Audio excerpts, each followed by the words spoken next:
देवाला भेटूया भाग 5वा अंतिम भाग. आतापर्यंत आपण निसर्गाचं विराट स्वरूप पाहिलं, निसर्गाचं सूक्ष्मतम स्वरूप पाहिलं. 1400 कोटी वर्षापूर्वी सुरू झालेला हा ब्रह्मांडाचा प्रवास 450 कोटी वर्षापूर्वी आपल्या सूर्याची निर्मिती झाली आणि त्याचबरोबर आपली पृथ्वी सुद्धा निर्माण झाली. 450 कोटी वर्षापूर्वी पृथ्वीचा गोळा हा अत्यंत गरम असा गोळा होता. तो हळूहळू थंड व्हायला कित्येक कोटी वर्ष लागली. साधारण 350 कोटी वर्षानंतर अमिबाचा जन्म झाला. अमिबा म्हणजे एक सिंगल पेशी सेल. या सेलमध्ये पुढे उत्क्रांती होता होता होता अनेक प्रकारचे जीव निर्माण झाले. पशु, पक्षी, जलचर, वनस्पती, झाडं अशा विविध अंगाने जीवन निसर्गामध्ये यायला सुरुवात झाली. डायनोसर सारखा प्रचंड मोठा आकार असलेला प्राणी 20 कोटी वर्षापूर्वी नामशेष झाला. 30 ते 40 लाख वर्ष आधी मनुष्य उत्क्रांत झाला. चिंपांजी सदृश दिसणाऱ्या माकडासारखा हा प्राणी पुढे 4 पायावरून 2 पायावर उभं राहायला शिकला. या प्राण्याचं वैशिष्ट्य एक होतं की याच्या मेंदूची वाढ चांगली होत होती. ह्याच्या मेंदूला नाना तऱ्हेचे प्रश्न पडत होते आणि त्या प्रश्नांची उत्तरं शोधण्याचा हा प्राणी प्रयत्न करत होता. हा प्राणी म्हणजेच मनुष्य प्राणी, म्हणजे आपलेच पूर्वज. ते जेव्हा 30-40 लाख वर्षापूर्वी पृथ्वीवर आले तेव्हा त्यांना प्रश्न पडत होता, हा निसर्ग काय आहे, हे जंगल म्हणजे काय आहे, हे इतर प्राणी म्हणजे काय आहेत. तो त्यांचा शोध घेण्याचा प्रयत्न करत होता आणि त्या शोधामध्येच त्याला असं लक्षात आलं की कुठलीतरी शक्ती आहे, जी शक्ती या सर्वाचं निर्माण करत असेल. आपल्याला त्या शक्तीचा शोध घेतला पाहिजे. एका परीने तो माणूस हा शास्त्रज्ञच होता. तो आपल्या परीने देवाला शोधायचा प्रयत्न करत होता आणि त्या प्रयत्नामध्येच त्याने जंगलामध्ये वेगवेगळ्या गोष्टींचा वेध घ्यायला सुरुवात केली. साधारण 25 लाख वर्षापासून ते 12,000 वर्षापर्यंतचा जो पिरियड आहे, ज्याला आपण अश्मयुग म्हणतो, पाषाण युग म्हणतो, स्टोन एज म्हणतो, या पिरियडमध्ये तो गुहेमध्ये राहायला शिकला. त्याला तिथे स्थिरता मिळाली. दगडाच्या गुहेमध्ये राहत असताना त्याने दगडाची हत्यारं बनवायला सुरुवात केली. त्यासाठी दगडावर दगडाचा घाव घालून त्यांना टोकदार बनवून त्याने हत्यारं बनवायला सुरुवात केली.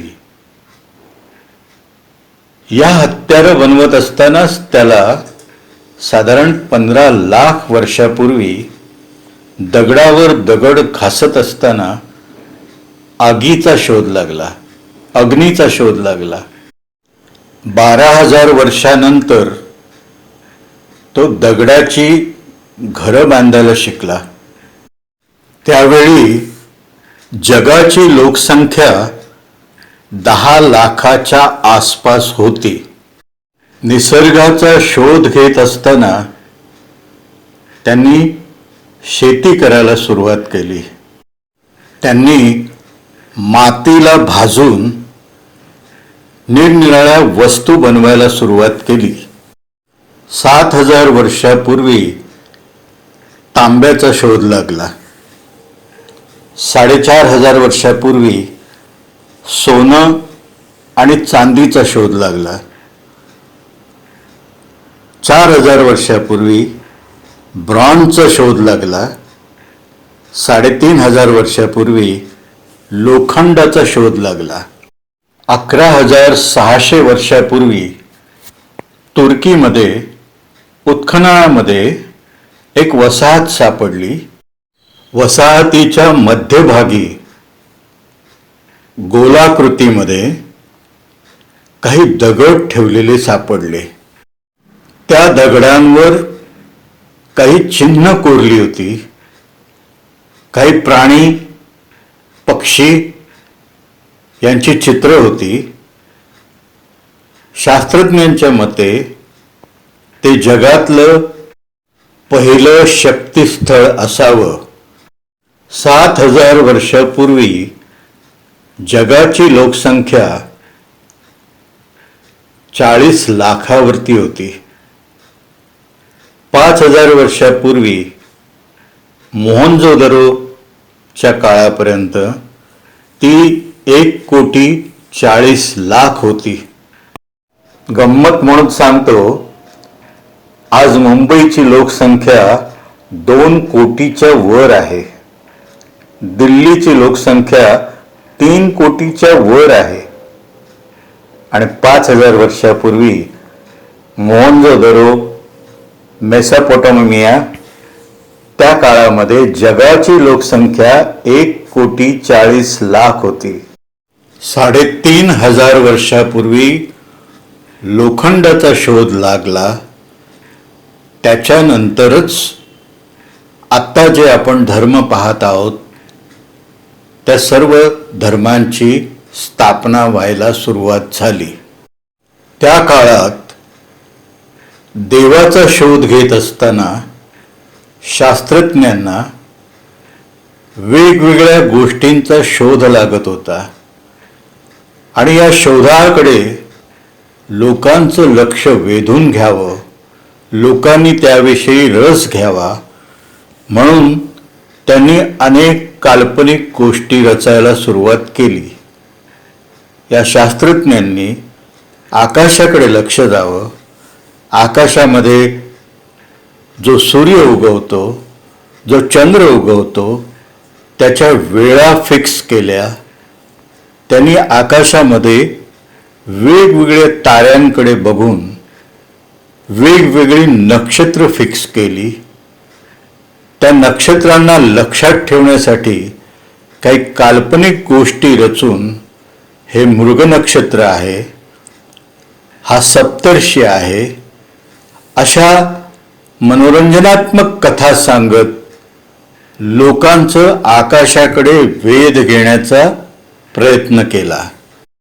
जगातल्या विविध प्रांतात राहणाऱ्या लोकांनी आपापल्या परीने या नक्षत्रांकडे पाहत असताना काल्पनिक गोष्टी रचल्या. त्या भागामध्ये मृग नक्षत्रच दाखवतात, पण थोडे आजूबाजूच्या ताऱ्यांमध्ये वेगळी रचना दाखवून त्याच्या वेगळ्या काल्पनिक कथा त्यांनी रचल्या, त्या लोकांच्या लक्षात राहाव्यात म्हणून. त्या काळी धार्मिक स्थळं म्हणजे एक विद्यापीठ होतं. ज्ञानार्जन करण्यासाठीच्या त्या वास्तू त्यांनी बांधल्या होत्या, जिथे वेगवेगळ्या कलागुणांना वाव मिळत होता. चित्रकला, शिल्पकला, नृत्यकला, जीवनाकडे आवश्यक असलेल्या सर्व कलांचं तिथे मिश्रण सापडत होतं, ज्ञान मिळत होतं. शक्तीचा शोध घेण्याचा देवाला भेटायच्या प्रयोगाची ती प्रयोगशाळा होती. 2000 वर्षापूर्वी जगाची लोकसंख्या 27 कोटी होती. 1700 साली ती 61 कोटी झाली. 1800 साली तिने 100 कोटीचा पल्ला गाठला. 1927 साली 200 कोटीचा पल्ला गाठला आणि 2023ला 800 कोटी लोकसंख्या झाली. 12,000 वर्षापूर्वी 10 लाख जागतिक लोकसंख्या होती. ती 222 वर्षापूर्वी म्हणजे 1800 साली 100 कोटी झाली आणि केवळ 222 वर्षामध्ये तिने 700 कोटीने अधिक पल्ला गाठला. आता ती 800 कोटी आहे. तर 3500 वर्षापासून हे जे सर्व नवीन धर्म आले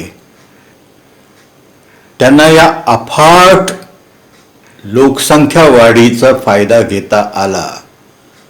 त्यांनी चांगली कामं करत लोकांना धार्मिक स्थळांकडे शिक्षणासाठी आकृष्ट केलं. पण पुढे जाऊन राजा आणि धर्म या 2 गोष्टी हातात हात घालून जात असताना अफाट पैसा मिळायला लागला. अफाट पैसा या धार्मिक स्थळांकडे यायला लागला. त्यातूनच पुढे एकमेकाच्या धर्मावर अतिक्रमण करून आपल्या धर्माचा प्रसार वाढवण्याकडे कल दिसून आला. प्रत्येक धर्माने आपला समुदाय दुसऱ्या समुदायाकडे जाऊ नये म्हणून त्यांच्या भोवती विटा बांधायला सुरुवात केली.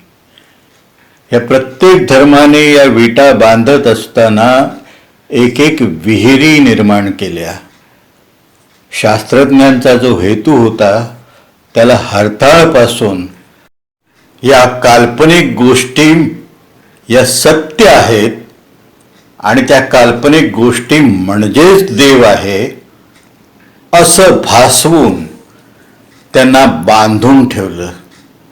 आपला समुदाय बांधून ठेवला. त्यांना शिक्षणापासून वंचित केलं. पुस्तकाच्या प्रिंटिंगचा शोध 1300 वर्षापूर्वी चायनामध्ये झाला